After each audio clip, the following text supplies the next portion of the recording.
Hi, I'm Jackie Weisenburger, top listing agent here in Quincy, Illinois, and today I want to talk about something that often gets overlooked.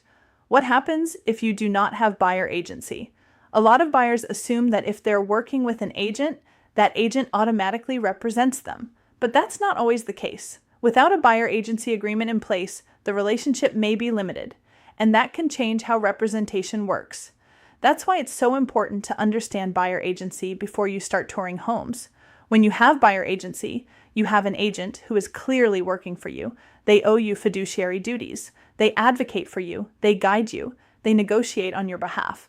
But without buyer agency, that level of representation may not exist. This can mean less obligation for an agent to advise you strategically, limited ability to negotiate aggressively for your best interest, less protection of your confidential information. In simple terms, you may not truly have someone in your corner. Another important piece. In Illinois, listing agents represent the seller. Their primary responsibility is to the seller. That doesn't mean they're doing anything wrong. It simply means they have a different client. And if you're speaking directly with a listing agent without your own representation, you should understand who that agent is legally working for.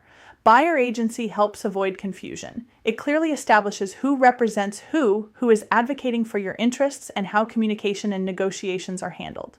This clarity is powerful. It protects you, it creates transparency, and it helps prevent misunderstandings later in the transaction. Buyer agency doesn't complicate the process, it simplifies it, it gives you structure, it gives you guidance, and it gives you a professional whose role is clearly defined. If you're thinking about buying a home in Quincy or the surrounding area, I'd love to talk with you about buyer agency and what type of agreement makes the most sense for you. I'm Jackie Weisenburger, top listing agent in Quincy, Illinois, and I'm here to help you move forward with confidence.